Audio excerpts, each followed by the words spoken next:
सम्मान निधि की 8वीं किश्त जारी होगी और 9 करोड़ किसानों के खातों में ये सीधे राशि ट्रांसफर की जाएगी।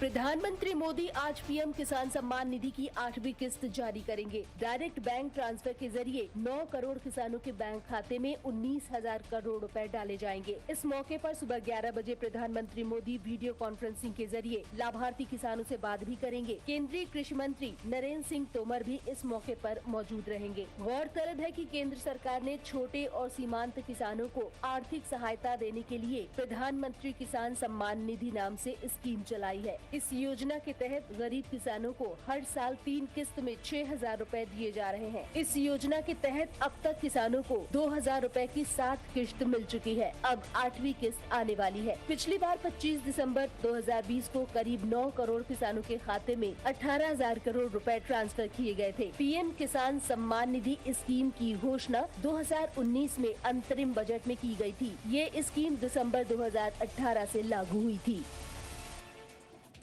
असदुद्दीन ओवैसी ने कोरोना टीके की कमी को लेकर प्रधानमंत्री नरेंद्र मोदी पर निशाना साधा। देश में कोरोना की दूसरी लहर के बीच वैक्सीन की कमी को लेकर आलोचना झेल रही मोदी सरकार पर अब AIMIM अध्यक्ष असदुद्दीन ओवैसी ने एक बार फिर निशाना साधा है। ओवैसी ने कहा है कि देश में टीके की कमी केवल प्रधानमंत्री की वजह से है। हर महाज पर ये सरकार सरासर नाकाम साबित हुई है। कोई ट्रांसपेरेंसी नहीं है। मैं चैलेंज कर रहा हूं मोदी गवर्नमेंट को कि वो बताएं कि उन्होंने अब तक कितने वैक्सीनेशन, कब उन्होंने ऑर्डर दिया, कितने उन्होंने प्रोक्योर किया। आगे असदुद्दीन ओवैसी ने कहा कि एक्सपर्ट बता रहे हैं कि जब तक सभी भारतीय टीका नहीं लगवा लेते तब तक लोगों की जिंदगी को बचा पाना मुश्किल होगा। ओवैसी के मुताबिक मोदी सरकार को ये सुनिश्चित करना चाहिए कि हर महीने 30 करोड़ टीके की खुराक दी जाए, लेकिन अफसोस वो इसमें नाकाम रहे हैं। आगे ओवैसी ने कहा कि वैक्सीन की कमी केवल प्रधानमंत्री की वजह से है। उन्होंने ऑर्डर देरी से दिया। हमारे पास पारदर्शिता नहीं है। केंद्रीय मंत्री सदानंद गौड़ा वैक्सीन की कमी पर पूछे गए एक सवाल पर भड़क गए। गुस्से में क्या कहा उन्होंने, आइए देखिए। केंद्रीय रसायन एवं उर्वरक मंत्री DV सदानंद गौड़ा देश में वैक्सीन की कमी को लेकर पूछे गए सवाल पर भड़क गए। बेंगलुरु में पत्रकारों ने उनसे जब सवाल पूछा तो जवाबी प्रश्न करते हुए कहा, क्या सरकार में बैठे लोगों को टीके के उत्पादन में नाकामी की वजह से खुद को फांसी पर लटका लेना चाहिए? वहीं बीजेपी महासचिव CT रवि ने कहा कि यदि व्यवस्थाएं नहीं होती तो 10 गुना ज्यादा मौतें होती।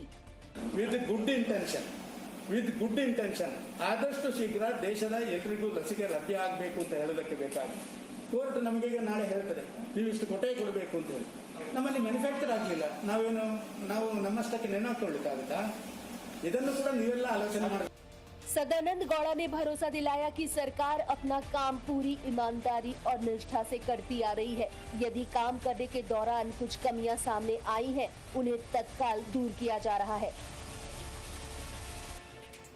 और भारत में अगले हफ्ते से स्पुतनिक वैक्सीन मिलना शुरू हो जाएगी। साथ ही भारत में जुलाई से स्पुतनिक वैक्सीन का उत्पादन भी शुरू हो जाएगा।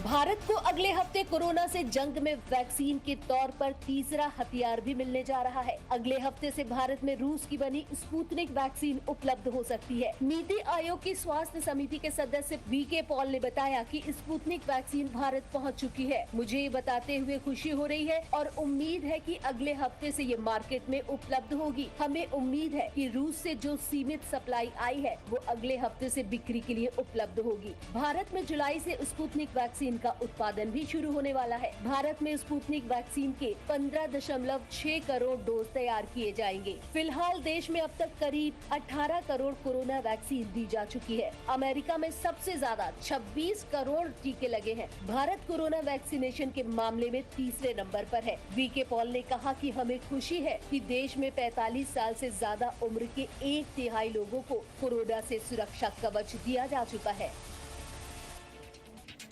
आप कोविशील्ड वैक्सीन की दूसरे डोज लेने के लिए 12 से 16 हफ्ते बाद तक का इंतजार आपको करना होगा। स्वास्थ्य मंत्रालय ने एक्सपर्ट पैनल की सिफारिश पर यह फैसला लिया है। स्वास्थ्य मंत्रालय ने कहा कि कोविशील्ड की दूसरी डोज अब 6 से 8 हफ्ते के बदले 12 से 16 हफ्ते बाद लगेगी, जबकि जिन लोगों को कोविशील्ड वैक्सीन की पहली डोज लग चुकी है और वो कोरोना से ठीक भी हो चुके हैं, उन्हें 6 महीने तक वैक्सीन नहीं लगेगी। जिनको एक बार इन्फेक्शन हो जाए तो सफिशिएंट प्रोटेक्शन अंदर होती है, ऐसा डेटा आया देश से भी, देश के बाहर से भी। तो अब ये उनका व्यू बन रहा है कि ऐसे व्यक्ति को रिकवरी के 6 महीने बाद टीका लगाए।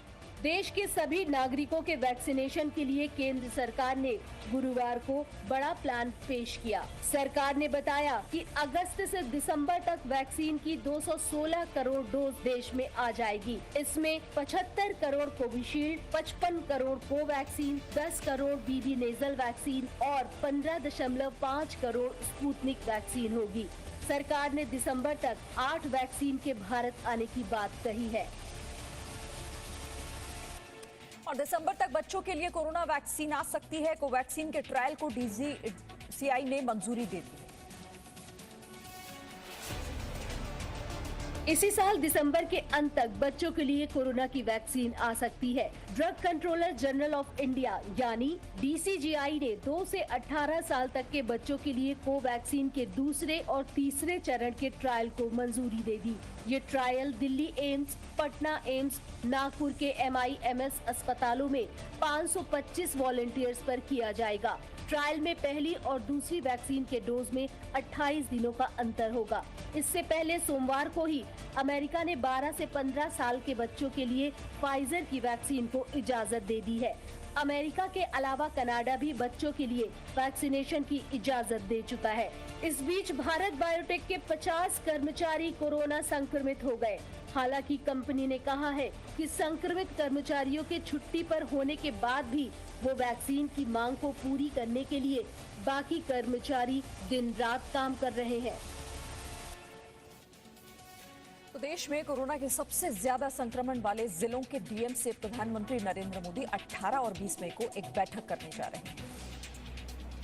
सूत्रों के मुताबिक कोरोना संक्रमण के हालात पर प्रधानमंत्री मोदी 18 से 20 मई को कई राज्यों के डिस्ट्रिक्ट मजिस्ट्रेट के साथ ऑनलाइन बैठक करेंगे। प्रधानमंत्री 18 मई को 9 राज्यों के 46 DM के साथ और 20 मई को 10 राज्यों के 54 DM के साथ ऑनलाइन बैठक करेंगे। ये वो जिले हैं जहां कोरोना संक्रमण की दर सबसे ज्यादा है। बैठक में इन राज्यों के मुख्यमंत्री भी मौजूद रहेंगे। प्रधानमंत्री मोदी वैक्सीनेशन अभियान की भी समीक्षा करेंगे। कोरोना के मामलों में 2 दिन की कमी के बाद 24 घंटों में फिर तेजी देखी गई है। देश में 24 घंटों में कोरोना के 3,62,727 नए केस आए हैं। 24 घंटों में 4,120 कोरोना संक्रमितों की मौत हुई। 24 घंटों में 3,55,181 मरीज ठीक भी हुए। राजधानी दिल्ली में संक्रमण की दर 15% से नीचे आ गई है। जयपुर के नाहरगढ़ लॉयन सफारी के लॉयन त्रिपुर कोरोना पॉजिटिव हो गया है, जिसका IVR ने इसकी पुष्टि भी कर दी है। 1 मिनट में ये पूरी खबर आपको दिखाते हैं। जयपुर के नाहरगढ़ लायन सफारी में शेर त्रिपुर भी कोरोना पॉजिटिव हो गया है। यूपी के बरेली में मौजूद IVRI ने इसकी पुष्टि कर दी है। IVRI बरेली के मुताबिक शेर त्रिपुर RT-PCR जांच में कोरोना संक्रमित पाया गया है।